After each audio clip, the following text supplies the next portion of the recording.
Welcome to the annual Psychology Colloquium Series. I am Professor Marcia Weinstein. I founded this series over 30 years ago and have been developing and coordinating it ever since. It is wonderful to see such a large group of faculty from a variety of disciplines, administrators, students, alumni, and guests from nearby communities here today. Contributions by many people are necessary to produce an event of this size. Please join me in showing appreciation for this morning's musical prelude sent by our music department. Our student musician is Seth Nobles.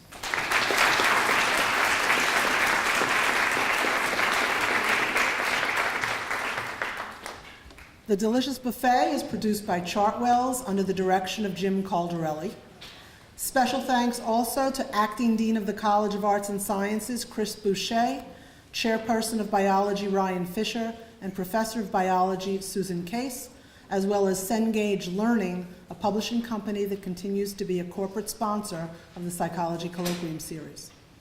Now it is my honor to introduce today's speaker, Lisa Feldman Barrett, Professor of Psychology at Northeastern University. Born in Canada, she earned her Bachelor of Science degree in psychology at the University of Toronto, then a PhD in clinical psychology at the University of Waterloo in Ontario, Canada. Her training included an internship at the University of Manitoba Medical School. She has established herself as one of the leading psychological researchers in the United States. In 2013, Dr. Barrett received the Award for Distinguished Service in Psychological Science from the American Psychological Association, and in 2015, she received the Diener Award in Social Psychology from American Psychological Association Society for Personality and Social Psychology. One of the reasons that Professor Barrett's work captures the interest of so many is that she and her students study the nature of emotion from social psychological, psychophysiological, cognitive science, and neuroscience perspectives. This is an amazingly talented lady. The results of research done by Dr. Feldman Barrett and her lab challenge long-standing beliefs about the role of the amygdala in emotional regulation. I'm delighted that Dr. Barrett accepted my invitation to participate in the Psychology Colloquium Series. Please join me in welcoming Lisa Feldman Barrett to Salem State University.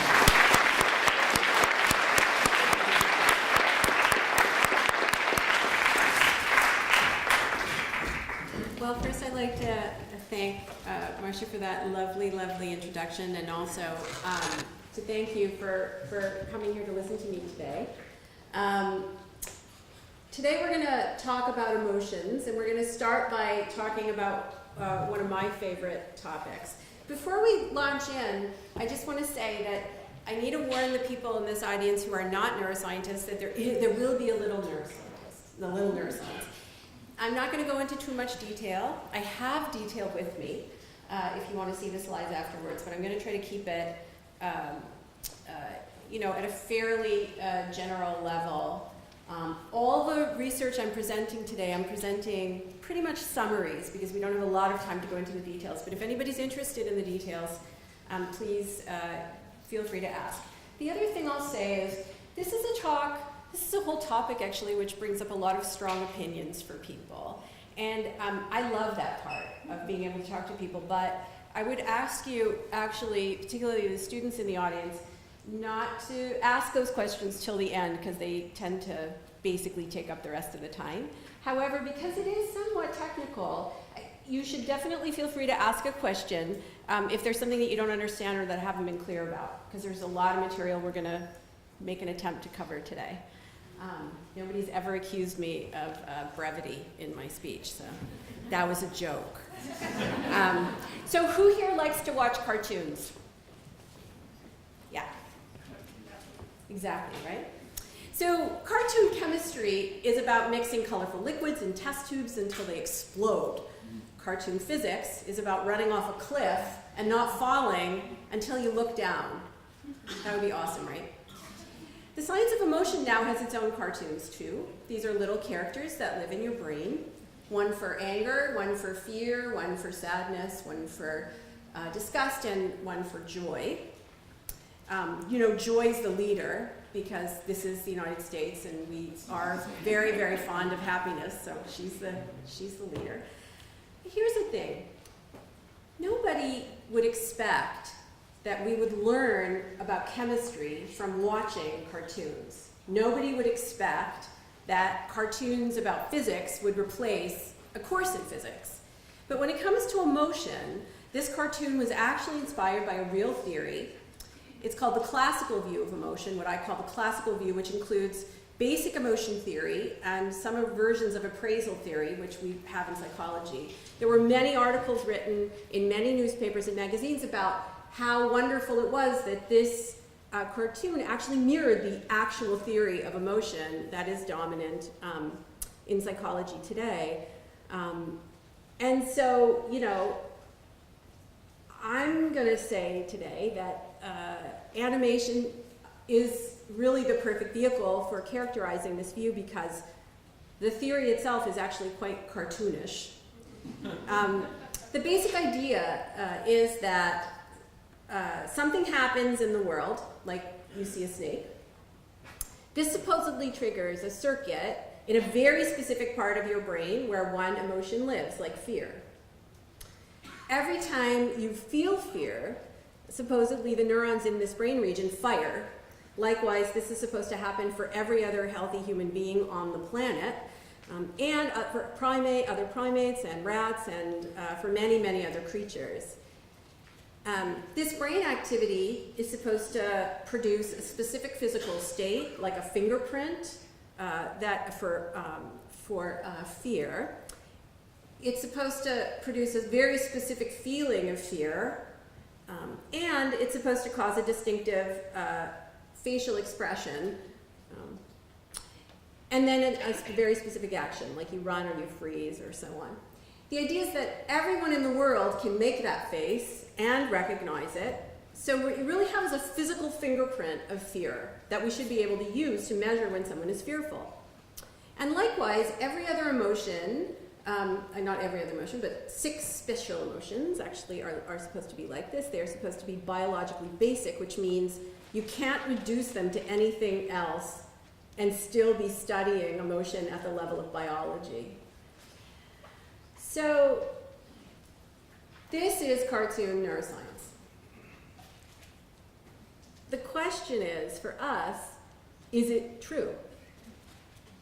Every psychology textbook in the Western world presents this as the theory. There are many, many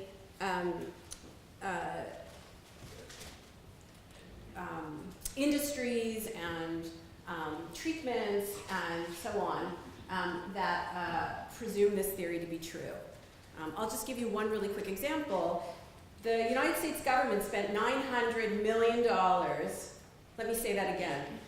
$900 million on a training program for the TSA to detect threat in potential terrorists by using a coding method based on this theory. And congressional hearings were held, I believe it was in 2011 through 2013, because the training method didn't work. Okay? A little closer to home, let me say that training people to recognize facial expressions is something that a lot of hospitals and treatment centers do for people who have interpersonal difficulties, people who are suffering from autism, for example. And so you can take an autistic child and you can teach them how to recognize those faces. And the parents of these children are really excited because, you know, this is supposed to actually help their kids interact better in the world. The fact is, the training doesn't generalize to real life. They can be trained to recognize those expressions in the lab, but this actually has no effect on their ability to interact with others in a social way, because the theory's wrong. Imagine being a parent and finding out that your kid was trained on a method that actually there's been scientific evidence around for the last at least 100 years to show that the theory is incorrect. These are just two examples of really 20 or 30 I could talk to you about today. This is what it means when psychological theories are not appropriately updated. So you don't have to take my word for it. I'm just going to show you a couple of pieces of evidence out of really a massive amount of evidence that we can accumulate to make this point. Here is a meta-analysis. That just means a set of, what we did was we took every study we could find in brain imaging of emotion, and we combined them in a statistical way to ask the question, do different emotions live in different parts of the brain? Here are the results. I'm just going to walk you through really quickly. So all the colorful blobs here are places where these are spots in the brain that were consistently activated, showed an increase in activation when people were feeling an emotion. Across, I think this map comes from about 100 studies. I think now we're up way above 400 studies at this point. So you don't need to worry about the different colors. Just anything which is in color means these regions were consistently activated or showed an increase in activation more than what you would expect by chance. Here, what you're looking at is a lateral view of the brain. So if you just looked at my brain like this, that's what you would see. This is a medial part of the brain, which means if you take the two hemispheres of the brain and you crack it open like an egg, you're looking at the inside of one of those surfaces. That's this. This is your brainstem and your subcortical regions, where the amygdala lives. And this is a ventral view of the brain, where if you were to take a brain and you were to pop it up, so that you can see the undersurface of the brain, that's this. And this is the cerebellum, which is supposed to be, well, actually there's a big debate about what the cerebellum does, but I can tell you what I think it does, but then we'd really be off on a tangent. The question for us is, can you localize different emotions in these blobs? And today we're just going to focus a little bit on the amygdala. We were primed to focus on the amygdala, but also the amygdala is the region that fascinates a lot of people. There have been very strong claims made about what the amygdala does and how it works, so I think we're going to focus on that just to begin with. So here what I want to show you, this is a coronal slice of the brain, which means if you take a brain and you kind of slice it in cross-section, this is what you're looking at. This is one hemisphere, this is the other. Here's the amygdala. And we can ask ourselves, across hundreds of experiments, do we see consistent increases in activation in the amygdala when people feel fear? And the answer is absolutely, they totally do. That's significantly different from what you would expect by chance. Here's the thing. Every emotion we study shows a significant increase in amygdala activation, more than what you would expect by chance. And in fact, some more than fear.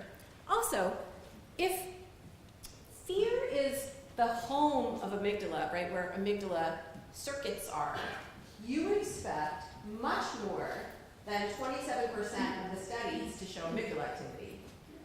You wouldn't expect 100 because there's always error in measurement, but you certainly wouldn't expect 30, right? You'd expect more like 90 or 80, or if you have really terrible methods, maybe 70. But the point is that this kind of evidence really does not fit with the classical view. Also, there's a tremendous amount of evidence we don't have time to talk about today, but I'm happy to talk to you about it afterwards to show you that the amygdala actually is almost always active in your brain all the time. It responds to novel things, but it basically responds when you're feeling really positive about something. It's really actually hard to find when you do a really sensitive study, activation. It's really hard to not find amygdala activation, frankly. It's important to memory, for neutral things, it's important to all sorts of things. So, for example, another way we can do an analysis is we can ask, well, is there a pattern across the brain that distinguishes each emotion from each other? So can we find a pattern across the entire brain. This is called pattern classification. And so what we did was we used something called multi-voxel pattern analysis, which is just a fancy statistic for finding, a fancy program for finding patterns. And indeed, you can see that we do actually, we're able to find a pattern for each emotion category that can distinguish or diagnose each emotion from the other. So this is the pattern in our data set. This is again the meta-analysis of anger in our sample of studies. And you can see on the diagonal, this is the correct classification percentage for the pattern classifiers. So we can diagnose instances of each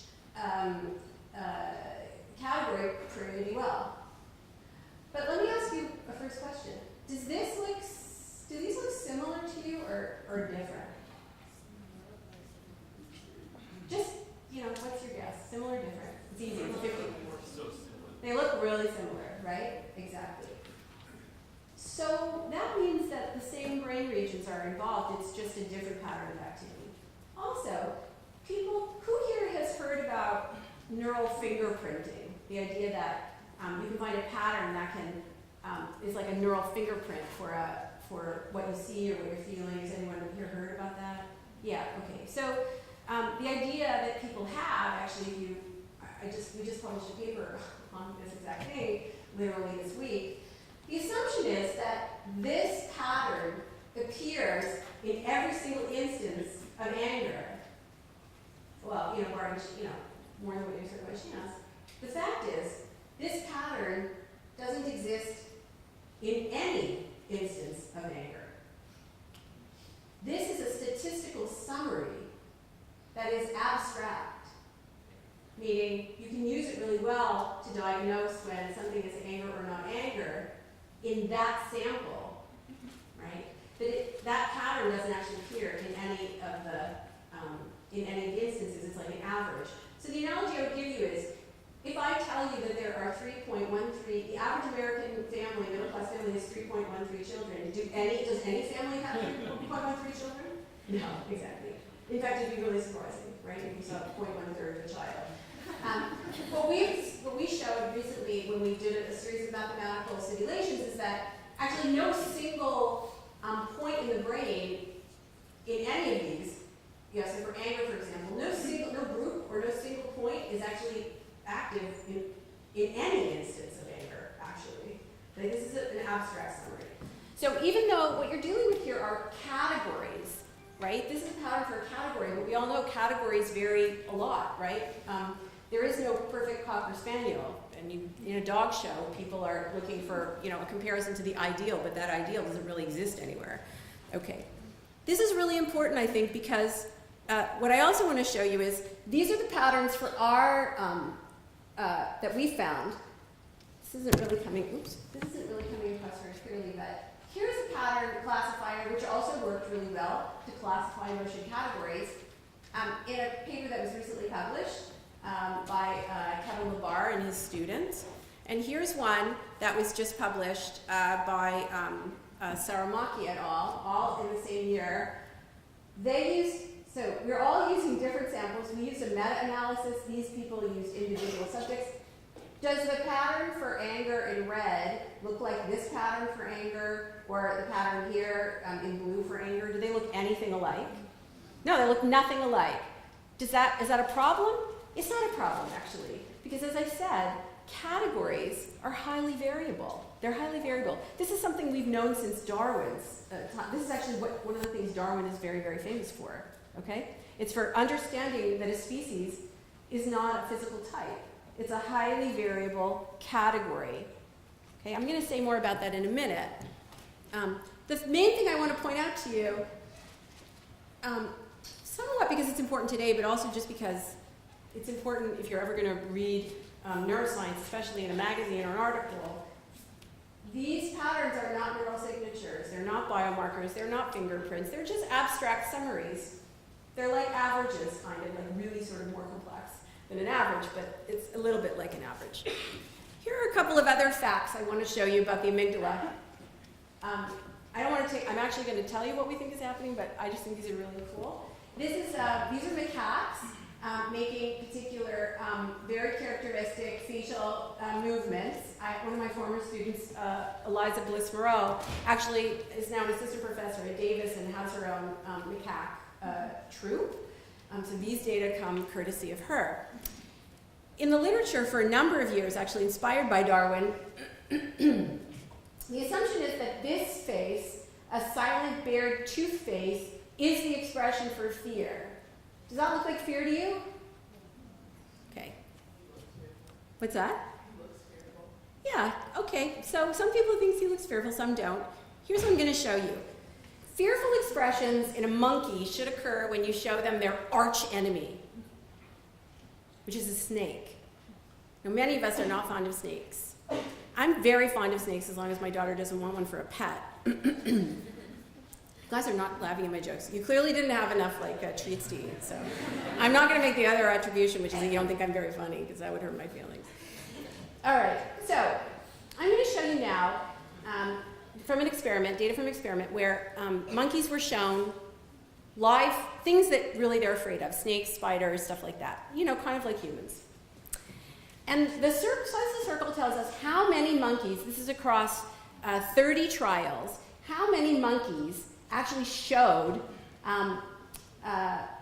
these faces. Oh, maybe it's not, maybe it's 60 trials, sorry, across 60 trials, oh yeah, right, 60 trials. So how many monkeys made this face in looking at things that are supposed to be fearful? How many monkeys made this face when they're supposed to be angry, and this is supposed to be an affiliation face? Well, no monkeys made this face. 12 monkeys basically did not make this face, and then we have a couple of monkeys who made the face really, really, really infrequently. So here we have 6 monkeys who did not make this face, and you know, small numbers of monkeys basically who made an anger face about 20% of the time. The face that monkeys made most often was this face. Really? They want to be best friends with the snake? I don't think so. In fact, what Eliza thinks is happening is that really this face is actually not an affiliation face, but an arousal face. And for you young people in the audience, I don't mean sexual arousal. I mean when you feel really worked up about something, which could either be enthusiasm, or it could be anger or fear or disgust or contempt or you know, any very, very high arousal state. I actually have a little more to say about that, about the value of arousal. It's actually really interesting. I think it's hot off the press, so maybe we'll have time to talk about that later. The point is that monkeys infrequently make a fear expression when they're exposed to snakes, and if you actually ablate the amygdala, meaning you damage it, in little baby monkeys, that blunts their reactivity really across the board. They actually, you know, end up doing reasonably okay in their lives, but they don't make these kinds of facial movements really across the board. Here's another piece of evidence, which I find really interesting. There are monozygotic twins, meaning they're identical twins. They live in Germany. They have a disease which really calcifies the whole amygdala, so they both have no amygdala at all. They have similar IQ, they live in a similar place, they went to the same high school, they both are the same SES. You know, they're not identical people, but they're pretty, you know, there's not a lot of difference in their biology from a genetic standpoint and in their environments. This person has difficulty with anything that's fearful and some other high arousal states. This one looks completely normal. But neither one of them has an amygdala. If you stimulate individual neurons in the amygdala, sorry about that.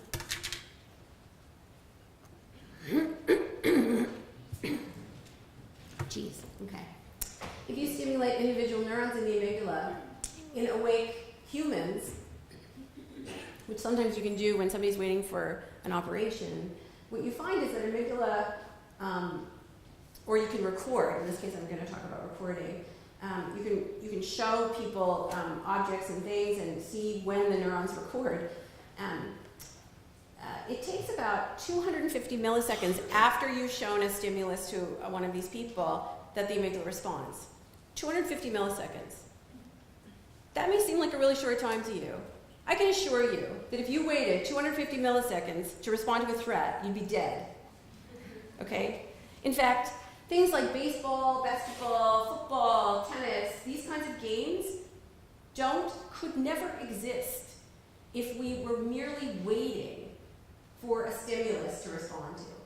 Okay? Because it takes your brain at least 500 to 600 milliseconds just to make a physical movement. So this is just, it's highly biologically implausible. And then when we look at, studies of rodents, we can see that there are at least 4 distinct pathways through the amygdala that control behaviors that we usually think of as fearful, like freezing, running, and so on. So,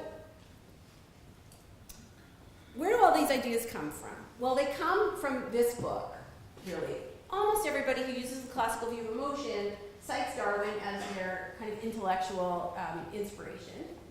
And the thing that I was showing you about all this evidence, really, is that the assumption is that each emotion has kind of a neural essence, right? That there's a single circuit in the brain which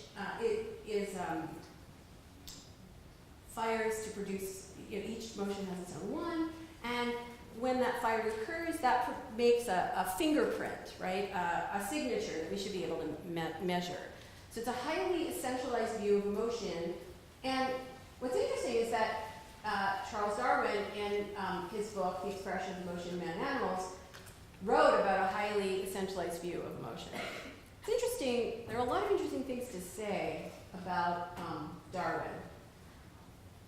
But the main point I want to make to you, and this particularly for the students in the audience, is never, ever, ever take anybody's word for anything. Always go back and read the original sources.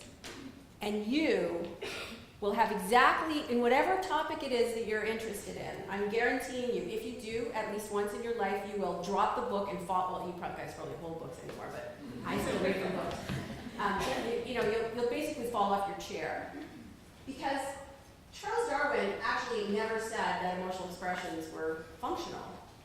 But I bet you if you open up an intro psych textbook, any intro psych textbook, it will say that that's what Darwin said. But he never said that. However, he did write about emotions as highly essentialized things. Here's what's really puzzling about that. Because even though we like this book, which was written in 1872, so this is like, one of our Bibles in psychology, you might know about this book, which is slightly more important in biology. A decade before Darwin wrote The Expression, he wrote this book. This book is famous in biology and other fields because it vanquished essentialism. It basically proved and showed, kind of theoretically, which then people went on to show empirically, that essentialism is incorrect. So again, the idea that a species, like a Cocker Spaniel, has an ideal form, right? And that everything around that, all the variation around that form is error, this is what Darwin showed was not true, right? He showed that there is no essence for any species. A species is actually a highly variable set of instances, individuals, which are sculpted by the environment. And the idea of a species is actually a conceptual category. And biologists define a species, what makes a species, not on the basis of physical characteristics, but on the basis of other characteristics, like who can mate with who and things like that. So the important point that I want to make here is that Darwin actually vanquished essentialism and then went on to write a highly essentialized book about emotion. This is a really lovely quote from Ernst Mayr, the noted evolutionary biologist who went on to write a lot of philosophy of biology, really lovely books if you have a chance to read them. He says, it took more than 2,000 years for biology under the influence of Darwin to escape the paralyzing grip of essentialism. Well, in the psychology of emotion and the neuroscience of emotion, we have yet to escape the paralyzing grip of essentialism. And I would tell you, from my perspective, I think in general in psychology and somewhat in neuroscience, we still kind of indulge essentialist views. Looks like the battery is out or something. I don't know what happened. I can talk loudly. So if we were to take these two books and translate them into the language of the brain, what would we expect to see? Well, we've already talked about this idea that an emotion should map to a single set of neurons in the brain. So the idea is that a stimulus occurs which triggers the emotion in that circuit, and then you see a fingerprint. So from a philosophical standpoint, we would say the Platonic essence, the kind of perfect form of the emotion, is its fingerprint. Now, you might not see that fingerprint all the time because, you know, other things come into play, like people might regulate the emotion. That's considered to be a set of processes that occur outside of the emotion itself, or you might have measurement error and so on. There's also an assumption of a Lockean essence, which means the cause, right? The single common cause, one single common cause. If we were to take this view of emotion, do we know what happened, or do you want to? Yeah, if you want, I can swap it out. Yeah, okay. I also boosted your Oh, okay. Does that work? Yeah, okay, that's fine. I don't want to be screaming at people. I can, but if we were to take this view of emotion, or this theory from Darwin, how would we understand emotion? Well, we would say that a category of emotion is a highly variable set of instances. You don't always do the same thing in anger. You don't always feel the same thing in anger. Your body doesn't always do the same thing in anger. Your body's basically going to do whatever actions you're going to take. So whether your heart rate goes up or down, whether your breathing rate goes up or down, all these things will be determined by the action that your body takes, not by the emotion that you're feeling. And so we would expect a single category to be highly variable, have a set of highly variable brain states. We would say each category is actually a population of highly heterogeneous instances. And instead of having a single cause, probably what we have are a set of ingredients, or like core networks in the brain that can configure in very different ways to produce not only different emotion categories, but different instances of a single emotion. So this actually is the theory that my lab has been working on for the past 10 years. I mean, you know, it's variable as to when we want to actually count the start date. But in our view, which we call the theory of constructed emotion, I have to say I used to call this, I'm almost embarrassed to say it, but I used to call this the conceptual act theory. It's a highly technical theory. People would look at the title and go, what are you talking about? And then I wrote a book, and I got an editor. The first thing my editor said is, get rid of that title. That makes no sense. Which, of course, she was completely right. So this is a new title. Oops. Oh, okay, well, I've already passed. I don't want to go back. So anyway, so the idea is that an emotion word, like anger or sadness or happiness or awe or gratitude, any emotion word actually refers to a whole set of different instances that your brain can make. And that your brain, just like in natural selection, the environment is selecting individuals highly variably, your brain can make a whole different set of angers or sadnesses or fears. The one it makes is usually the one that's best tied to the situation that you're in, okay? So it's a population thinking kind of a theory with a set of mechanisms that selects the best instance, just like natural selection is the selection mechanism in evolution. And that what your brain is doing is it's using these core networks to construct instances of emotion kind of on the fly. Now, what do I mean by construct? Well, I'm going to show you. Yeah, thank you. That's good. Can anybody tell me what they see here? What do you see? And if you've seen this image before, please don't say anything. So, yeah. What do you see? I was gonna say I see spider. Spider, okay. Anybody else? Come on. Yeah. A zebra? A scared guy. A scared guy. A scared guy. Okay, yeah. I can tell you some people here, they see, people see lots of different things in this image. Some people see nothing at all. They just see black and white blobs. The people who see black and white blobs are experiencing something called experiential blindness. The brain is taking in visual information, but it can't form a percept. It can't see an object. Other people, their brains are making guesses about what that pattern is, what kind of object it is. I'm going to now cure you of your experiential blindness. I have to say, when I give this talk in medical schools, this is like my best. I'm like, all right, are you ready? You ready to be cured? Say it with me. Okay, here we go.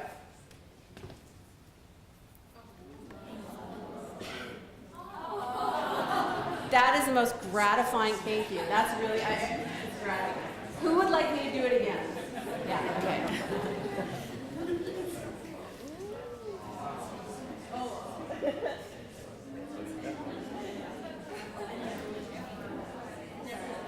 Okay.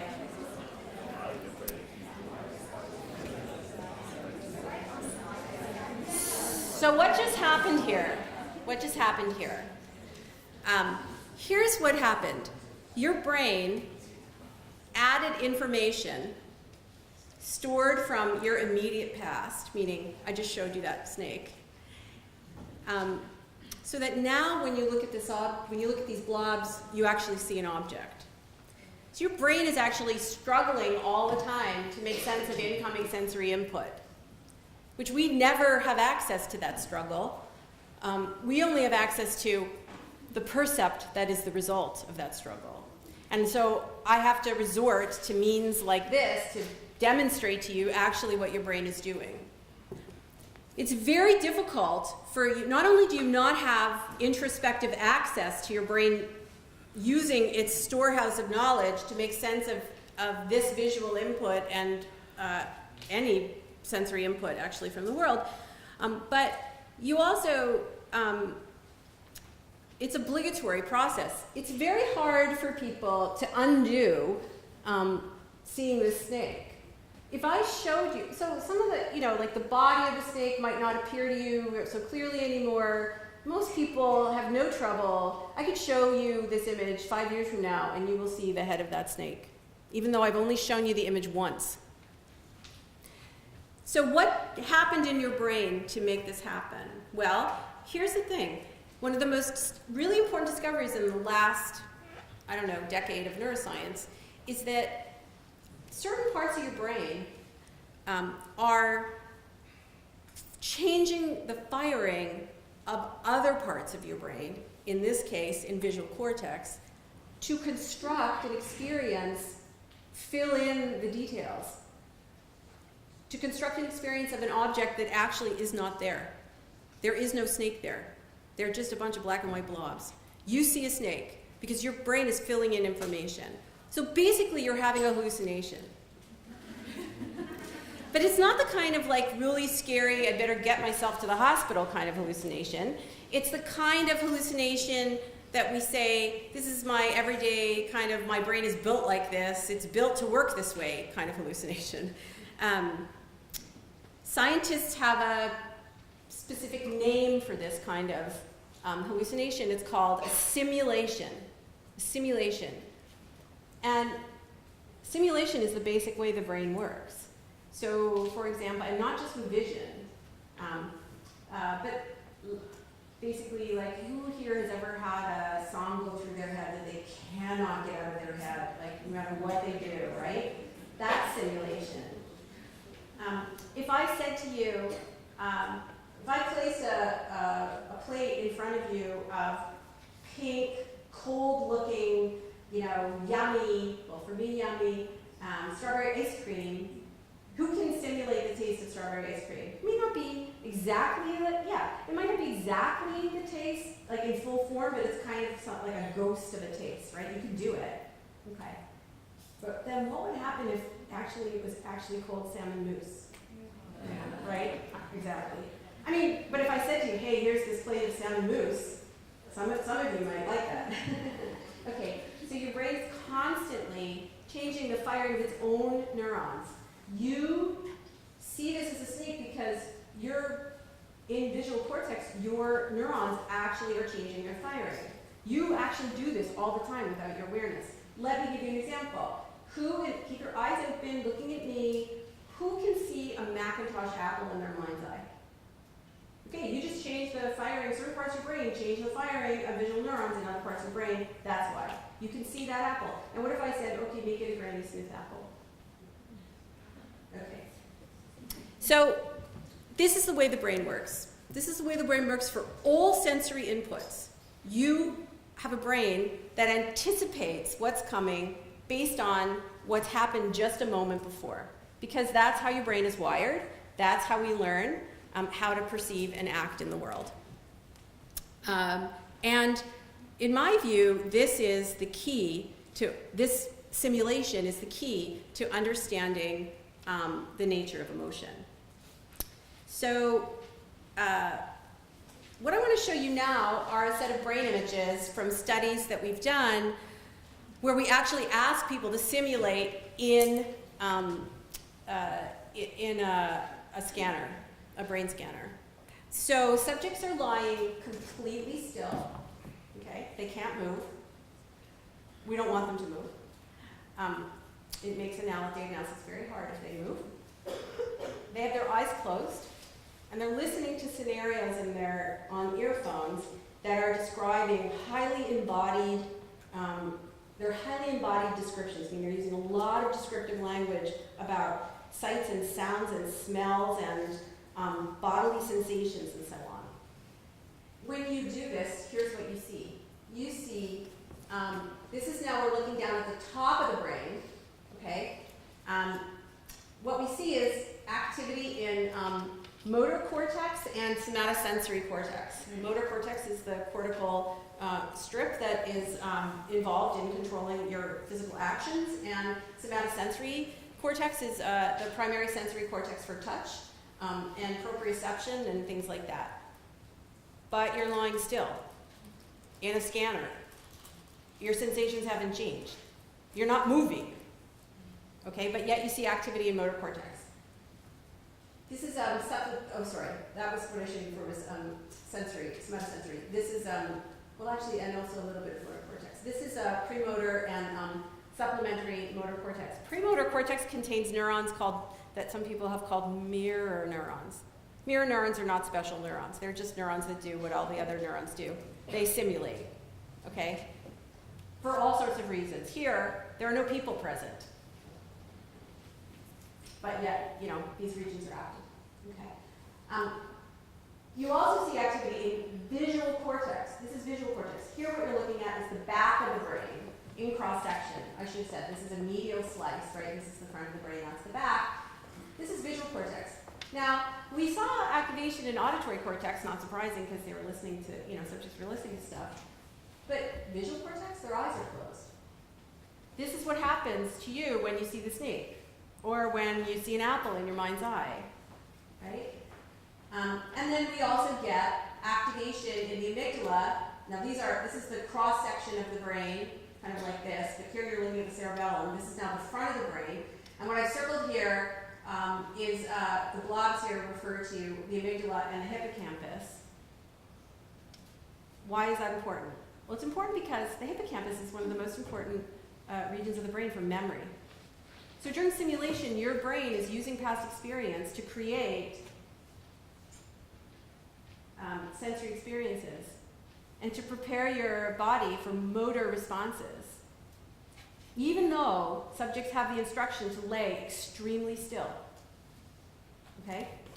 But for us, the most remarkable thing is that simulation actually produces activity, an increase in activity in this little part of the insula. So this is this is also a lateral slice of the brain, right?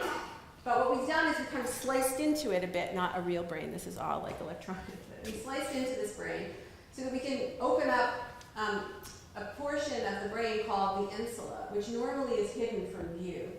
If you, on the lateral surface of the brain, there's the temporal lobe, there's the frontal lobe, and they come together in what's called the Sylvian fissure. And if you pull back that fissure, you can see this very old part of cortex called the insula. Posterior insula, right there, is actually your primary interoceptive cortex. So when your blood is churning and your lungs are expanding and contracting and you have a fever or your brain is tracking your temperature or tracking your glucose levels or whatever, this is the part of the brain that receives that information from the body. So your brain is simulating feelings from your body only on the basis of hearing a scenario, just like every other kind of simulation, every kind of sensory simulation. What's also cool is that when we ask subjects then to rate how they're feeling, most of us don't have actual access to our interoceptive sensations most of the time. If we did, we'd never pay attention to anything else. They're quite salient, actually, when they make themselves known to you. Anybody who's ever had a stomach ache or GI problems know that this is true. So, for example, if I were in a kitchen and I were making dinner and I was listening on the radio to some very tragic thing that happened, let's say a plane flight was lost and several hundred people died, and then as I was paying attention to that, I kind of nicked my finger with a knife. All of my attention goes to my finger. Now, I can tell you that I'm not the kind of person who honestly makes a moral statement saying, I think that my nick on my finger is actually more important than several hundred people who died. Right? My attention doesn't say anything about my moral stance. It just tells you how salient feelings actually are from your body, were you to actually experience them in high dimensional fidelity, the way that you experience vision and audition, and also skeletal muscle movements. The point that I'm making here is that oftentimes the way we, well, almost always, one way that we track what's going on in the body is by low-dimensional feelings, low-dimensional representations of those very high-dimensional sensory changes. This is what we call affect, right? Feelings of pleasantness or unpleasantness, feelings of high arousal or low arousal, feeling jittery, feeling calm. And when you ask subjects to rate their affect, this activation migrates more to the front of the insula, to a region called the anterior insula, which is known to be very important in consciousness. This general idea that I'm pointing out to you is that simulation is the normal way that your brain works. And it's a very, very powerful driver of emotional experiences, as I'm going to show you.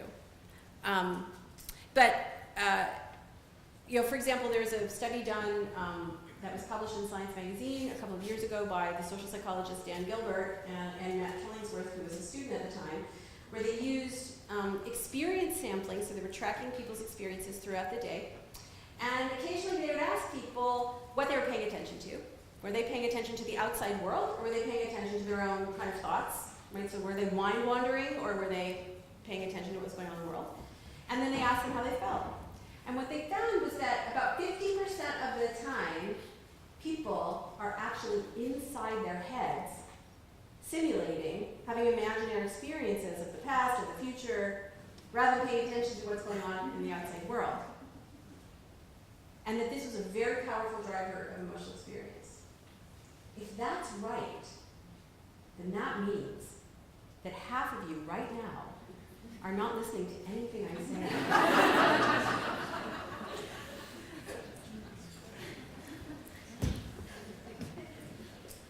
This idea of how the brain uses simulation to construct every thought, feeling, perception that you have goes by the name of, active inference, except I changed my slides apparently. So now I'll explain to you why it works like this. And then I'll tell you what it's called. Okay, so let me explain to you a little bit about why the brain works like this. Actually, we are wired to work this way, first of all. And from an engineering standpoint, from a signal processing standpoint, it's very efficient for the brain to work like this. And it turns out efficiency is super important to us. Metabolic efficiency is super important to us, as my engineering colleagues tell me. But so why does the brain work this way? Well, let's just take the brain's perspective for a minute, okay? From your brain's perspective, it has to figure out what is going on in the outside world, right? So that it can figure out how you need to act to keep yourself alive and well. But this is tricky because for your whole life, your brain is stuck in a dark, silent box called your skull. And the only way that it can figure out what is going on in the outside world is by channels of noisy, ambiguous sensory input, right, from the 5 exteroceptive senses. So from your brain's perspective, it basically is getting really ambiguous, noisy, sometimes somewhat incomplete information about light changes in reflectances, changes in acoustics, vibrations in the air, chemicals that make up smells, and it has to basically figure out only from these effects what caused them in the first place, right? So it's trying to figure out what every sight or smell or sound actually, how was it caused, so that it knows how to act. That's just not true for your exteroceptive senses. It's also true for your interoceptive senses, or the senses from your body, right? So every ache, every feeling from inflammation, the changes in glucose, all those things have sensations that are cause sensations that are sent to your brain, and then your brain has to figure out what caused them in the first place. So basically, it's trying to figure out the effects of sensations by guessing at the causes, right? Because any given flash of light, or any given sound, or any given ache or cramp can have a lot of different causes. So how does your brain figure out what the causes are of sensations when it only has the effects? And the answer is, it has memory. It has your past experiences, which are encoded in the connections between your neurons. So what your brain actually is a model of your world. It's generative. What that means is that it doesn't store memories as files that it can just pull up. It stores memories as bits and pieces that it can combine in new ways. So the whole reason why you can understand what I'm saying, most of the time hopefully, is that your brain has learned so much about which sounds are likely to follow other sounds that you are anticipating what I am about to say, not consciously. Your brain's actually generating a whole population of instances, a whole population of predictions, a whole population of simulations that it's using to predict what's going to happen next. And it's happening so fast, you can't track it. Except you can only detect it when we break it. Or when you're doing something that requires simulation directly, like imagining the future or hearing a sound in your head or so on and so forth. It just happens so fast that you don't even track it. So what the brain does with memories, what it's doing is it's creating on the fly a concept, a population of simulations that could potentially potentially properly anticipate what sensory input's about to come. And then it chooses one based on the immediate environment, what's the best fit. That's the selection piece. So your brain basically is using past experience to anticipate the immediate present, and then generate the experience or perception or thought or what have you. That's the general idea. Now I'll tell you what it's called. This is called active inference or predictive coding.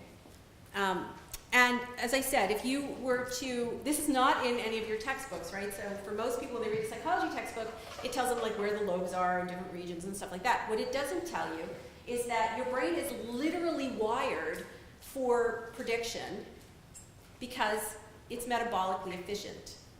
And brains are super expensive organs. You may think of yourself as a frugal person, but your brain is an incredibly expensive organ for you to own and operate.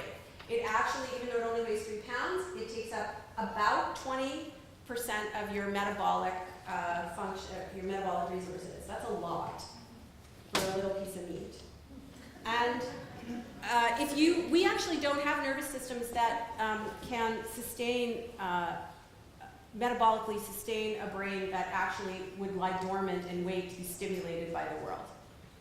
There are brains that are incredibly inefficient, but that, I mean, from a processing standpoint, that actually do wait to be stimulated from the world. Those are people with autism, basically.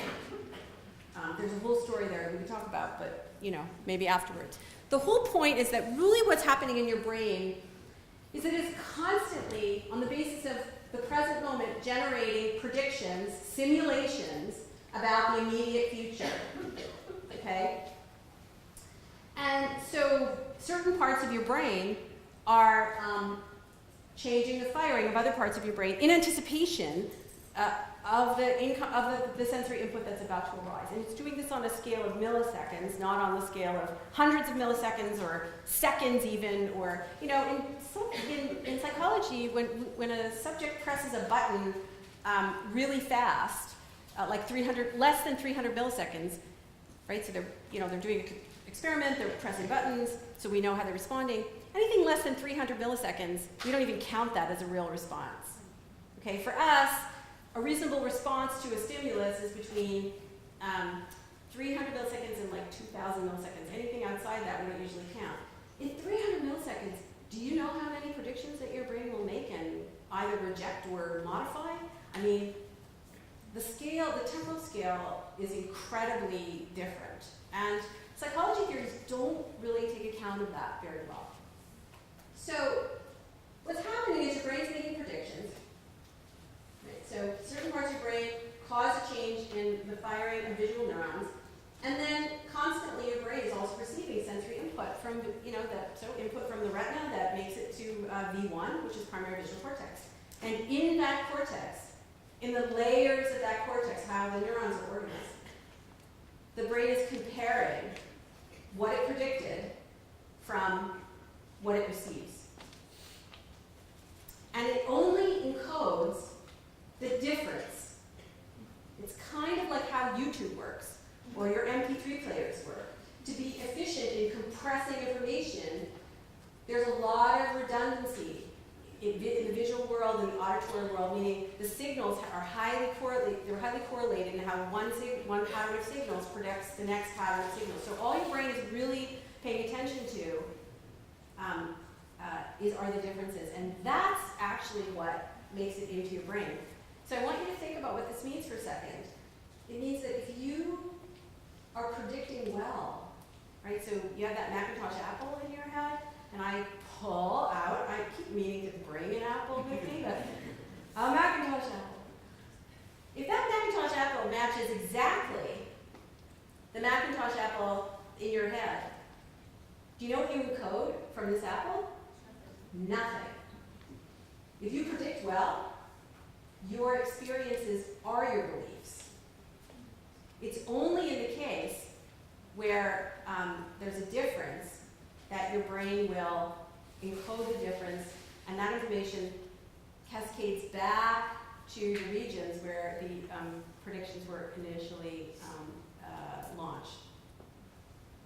The other thing I want to point out here, if I have, if this is, I'm giving you like the high-level summary that I would take, probably a full course to explain to people, but I'm happy to point you in the direction of references some of which are mine, but many are by other neuroscientists. And here's also the other interesting thing, that your brain doesn't encode, all of the changes are not signal to your brain. Some of them are noise. So your brain is actually selecting which errors it will pay attention to and encode, and which errors it will ignore.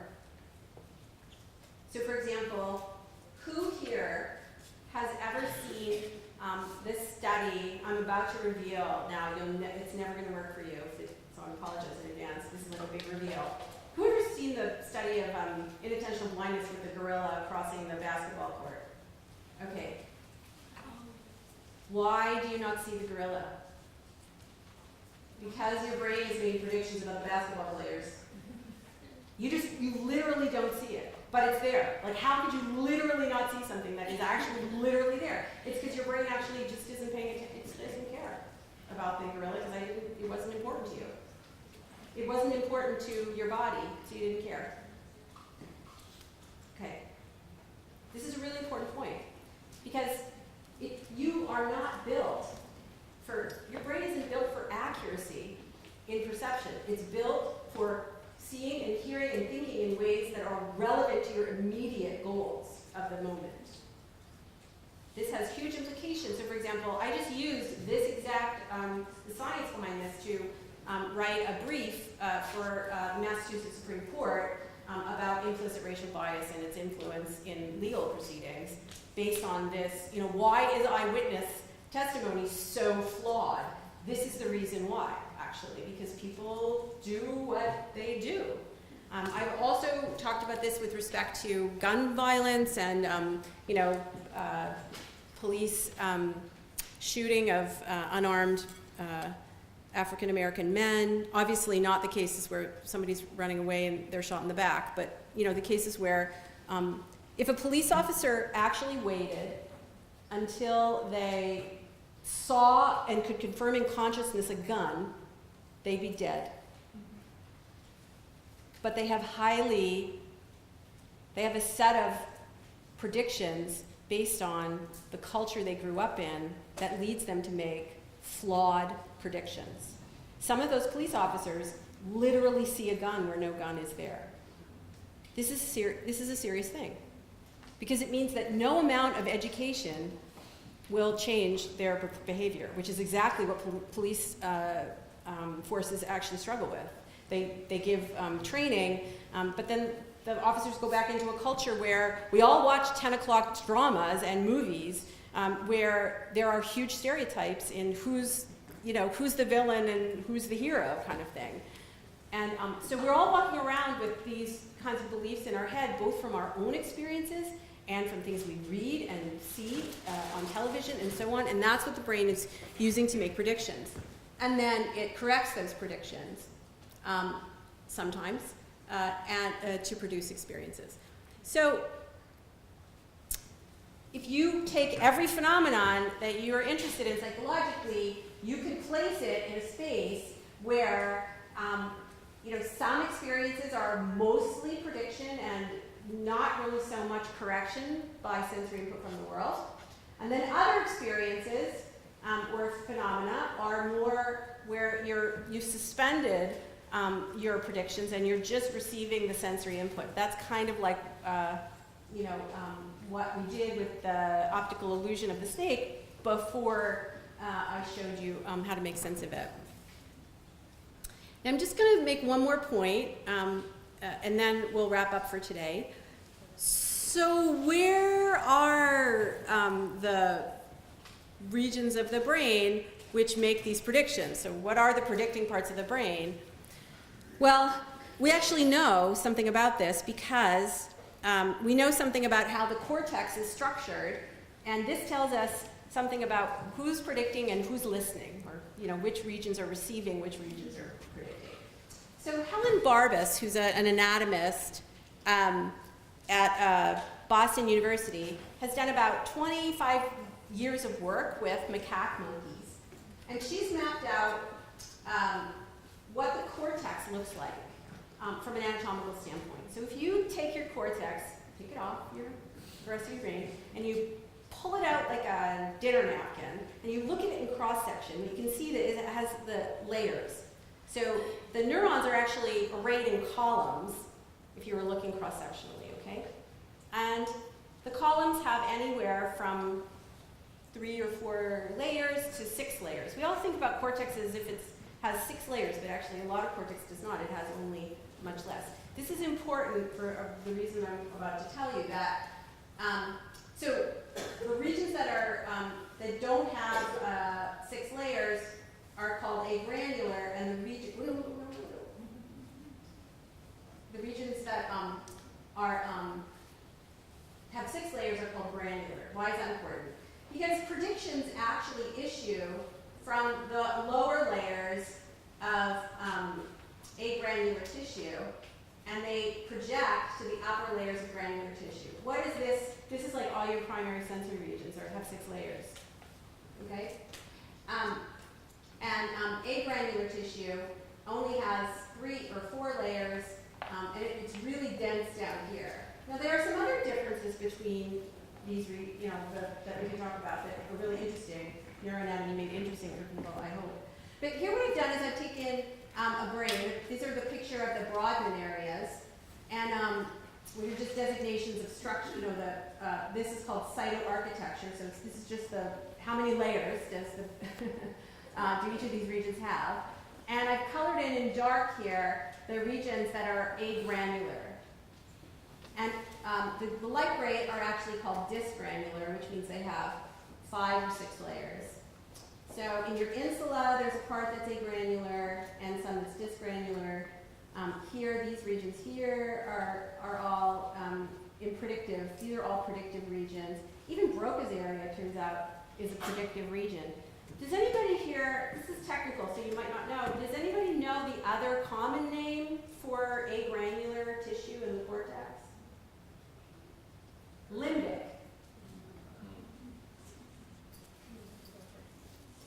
Limbic regions are the most powerful predicting regions in your brain. They project their predictions to motor cortex, well, first of all, to primary sensory cortex for interoception, to posterior insula. Okay? They project directly there. They project directly to taste cortex, which is actually also in the insula. They project to, which is like right about here. They project to taste cortex, to smell cortex. They project to, through many synapses, several synapses, actually like 1 or 2, actually not 1, but like more like 2 or 3. They project to auditory cortex, to visual cortex. They're basically saying, the last time the body was in this state that I'm predicting is about to happen, what did I hear? What did I see? What did things smell like? Limbic circuitry, its job is not emotion. Its job is to regulate your body. It controls your autonomic nervous system. It controls your immune system. It controls your metabolism. What your brain is doing is it's making predictions based on what is relevant to your body's health in the moment, right? Your body has to keep in balance or you'll die. You have lots of systems. So, you know that old adage, don't go swimming after you've eaten because all the blood is in your stomach instead of in your brain? That's kind of what we're talking about here. Those limbic regions, what they're doing is they're figuring out where does blood have to go, which neurons need more sodium so they keep it track. It's kind of like, it's like your body has a budget, and the limbic regions are like the financier. They're saying, oh, we need to take some stuff out of this budget and out of this account and stick it over there, so, you basically stay alive and well. So the predictions that your brain is making are, here are the things that are relevant to you, that were relevant to your body budget in the past. Now we're going to make the prediction, in this situation they're relevant, so they're probably relevant now. That's partly what your amygdala is doing. Your amygdala, what it's doing actually, is it's basically sending to the rest of the brain's highly connected region. It's also limbic. It's not part of the cortex. It's subcortical, which just means the neurons are in clumps. But it's basically sending prediction error up to the brain, saying, we don't know. This is something either that in the past has required a lot of energy, so we better prepare for it, and you better learn about it more, and better pay attention to it, or we don't know what this is, and therefore it might be relevant to the body, so we better figure out what it is so we can learn for the next time and predict better. That's really why your brain is so oriented so much to novelty, and when it can't predict. The amygdala is like a salience detector. It's kind of like a flashlight that's telling the brain what to pay attention to. And then it orients the regions of your brain which control attention, essentially. That's really what's happening. Now, I was going to show you actually how this all works and which regions, which networks in the brain actually have the most limbic tissue and so on. I'm just going to skip right to the end and tell you that there are two networks in the brain that contain the most limbic cortex. And the reason why I'm showing you this is because, remember, we talked about core networks in the brain that are important for, are there like sort of general ingredients, not only for constructing emotion, but also for all sorts of other psychological phenomena that you experience. And I'll just give you the big reveal here. I was going to show you evidence that these networks are really important in all sorts of phenomena, but we don't have time. So I'll just tell you what we did. In a study where we were looking to empirically identify, well, what is the network that contains the most limbic tissue? So it's going to be basically the most important for prediction. What we did was we basically picked up the spots in the posterior insula, and then we just asked, at rest, when the brain is at rest, you can use these kinds of connectivity analyses to map structural connections between brain regions. And so we asked, well, what's connected to this? Because what projects to this are the regions that are most important for prediction. So this is a sensory region, and so this is the region that receives the predictions, the sensory predictions about what's about to happen in the body. So what you can see here are all these red spots these are all the parts of the brain which are anatomically connected to this spot. And what are they? There are two networks in the brain that meet overlap in some hubs in the brain. This is the posterior insula. So these two networks actually contain the most limbic circuitry in the brain. This network here contains about 60%. This network here contains about 40 to 45% of limbic tissue, making up almost all of the tissue in the brain that's limbic. These are known as, this is called the default mode network, and this is actually called the salience network. What do these do? Well, this network does many, many, many things. You see this network, it's important for memory, it's important for processing conceptual information, it's important for really every kind of phenomenon that you can imagine. This is one of your brain's basic ingredients. It is essentially issuing predictions. Similarly, this, called the salience network, this is actually, this is one of the most, these regions are the most active regions consistently in the brain. We did a meta-analysis where we combined 6,000 experiments just to look like what are the hotspots in the brain that are always kind of active, more than what you would expect by chance, is basically these regions. Because what these regions do is they, not only are they making predictions to regulate your body budget, and then sending those predictions sort of everywhere else to all the other sensory systems, this also is directing attention. So when it's making predictions about, based on the past, what prediction error is likely to be signal and important versus noise and can be ignored. So this network, I'm going to skip this. That network is actually one of the reasons why you didn't see the gorilla, basically. Okay, so what's the punchline? I have a lot of data that I didn't get to.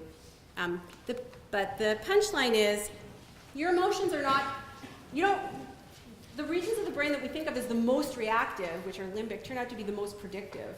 They are not, your brain is not reacting to things, it is constructing things. And emotions are constructions of the world. They are not your reactions to the world. When your brain is anticipating sensory inputs from the body, from the world, and correcting them, it's making a simulation, a prediction. When you use your experiences of emotion from the past to make predictions about what the immediate future, you're basically using emotion knowledge or emotion concepts to make predictions about what's about to happen. And those predictions are the explanations for the sensations that your brain finally constructs. So the reason why you sometimes experience your internal sensations as an emotion, and sometimes you experience them as physical symptoms like a stomach ache, and sometimes you experience them as properties of other people, like that's a nice person, that guy's an asshole, this is a delicious drink, is because your brain is using different sets of concepts to make those predictions, essentially, with these two networks. These two networks which are really pervasive in just thousands and thousands of studies show these networks involved in all sorts of other phenomena, not just, and damage to these networks are what cause Alzheimer's disease, you see structural damage in these regions when people have experienced chronic stress, because that means your body budget's basically been chronically in the red for a really long time. So inflammation arises, and then you get really sick. Now, you might get sick with heart disease, or you might get sick with depression. You might get sick with anxiety. We can talk more about, when does your body kind of go down one path versus another. But atrophy in these regions are common to every mental illness, to diabetes, to every single illness that is related to metabolic dysfunction, including cancer. So this is really an important finding because it really helps us understand how our experiences are linked very directly to the state of physical health. So the message I want to leave you with today is that it's not that emotions are unreal. When I say, well, emotions have no essences, the first thing that people usually say is, are you saying they don't exist? I'm saying, no, I'm not saying they don't exist. They have a biological reality. They just don't have a biological reality with an essence. They're highly variable instances. And this means that the more concepts that you learn, the more emotion words that you know, the more emotion concepts that you know, the more flexible you are at constructing, your brain will be at constructing your emotions. And these constructions are not just important for experience, they're also guiding your behavior, right? So the better you will be at tailoring your behavior to the situation. So that's the punchline. And I think at this point, I'll just stop and thank you for your attention and take any questions that you have.